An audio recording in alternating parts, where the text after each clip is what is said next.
Salut à toi et bienvenue sur cette vidéo. Aujourd'hui, très content de vous retrouver encore une fois. Et aujourd'hui, on va découvrir ensemble la meilleure configuration gamer pour moins de 1000 euros. Et je vous donne un autre indice qui va être très intéressant. Elle coûte aussi moins de 900 euros. Donc là, autant vous dire que le prix est plutôt intéressant. Et autant vous dire que pour ce prix-là, on va avoir de très bonnes performances en jeu. Et donc, j'ai hâte de vous partager cette petite configuration. Avant de commencer très rapidement, et comme d'habitude pour les personnes qui ne sont pas encore abonnées, c'est le moment de vous abonner à la chaîne. Voilà, n'hésitez pas, c'est entièrement gratuit, ça permet de me soutenir.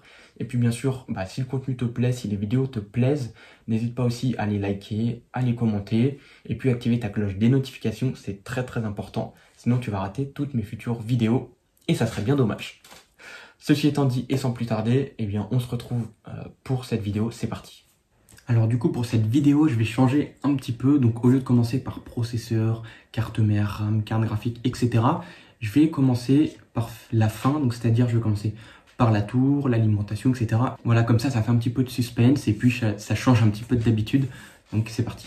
Donc les amis, on commence par le petit boîtier, donc de la marque Xigmatech, pardon, c'est un petit peu dur à prononcer, je suis désolé. Le Oreo, donc c'est une tour micro ATX. Donc voilà, elle est déjà inclue avec des ventilateurs, donc c'est plutôt pas mal. En plus, ils sont RGB. Et puis, ça permet tout simplement d'éviter l'achat supplémentaire de ventilateurs. Donc, que du bénéf. Et donc, en plus, c'est une très bonne petite tour avec une petite vitre. Donc, plutôt pas mal. Ensuite, en termes d'alimentation, on est parti chez MSI. En ce moment, le prix des alimentations, je ne vais pas vous mentir, c'est assez cher. Hein, ça a pas mal augmenté. Et donc, ce qui fait que on va partir sur une MSI Mag, qui est une très bonne valeur, très bonne petite alimentation, en 650 watts. Elle est en 80 plus bronze, non modulaire à ce prix-là, mais voilà, très bonne petite alimentation.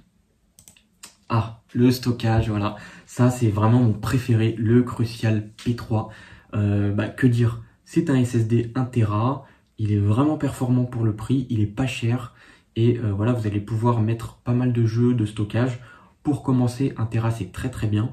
Après, vous pouvez toujours faire une évolution et en rajouter un deuxième ou mettre un HDD, voilà, peu importe.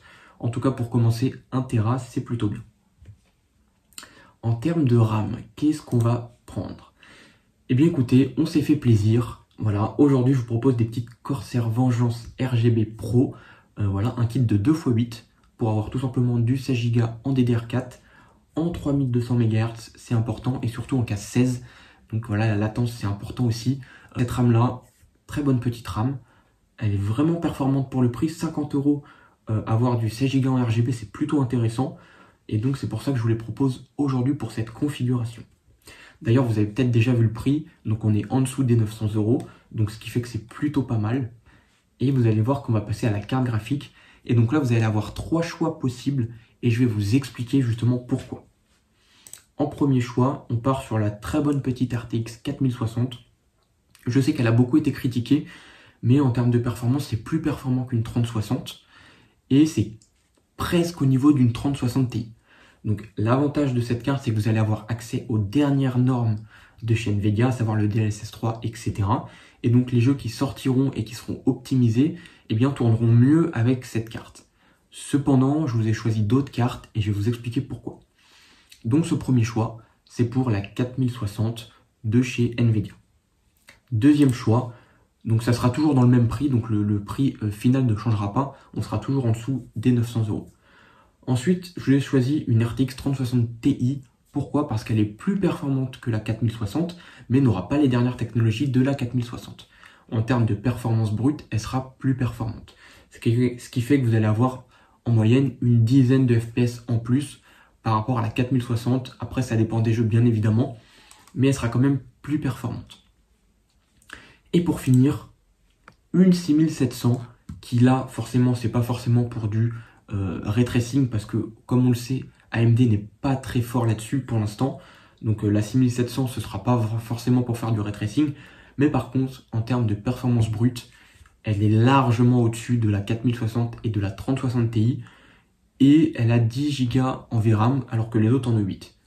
C'est un choix. Je vous récapitule. Donc on part sur une 4060 pour les personnes qui veulent avoir accès aux dernières technologies et au DLSS 3, etc. ceux qui veulent un peu plus de performance tout en ayant quand même du ray tracing et avoir de bonnes performances, la 3060 Ti qui est un excellent choix. Elle est vraiment performante. En termes de performance brute, comme je le disais, elle est mieux que la 4060, mais elle sera en dessous de la 6700. Si là, vous êtes vraiment à la recherche de performance vraiment brute et que le ray tracing, c'est pas un problème pour vous, partez sur la 6700 puisque elle met KO les deux autres cartes graphiques et elle sera beaucoup plus performante. Donc voilà. Maintenant, on va en venir à la carte mère et au processeur.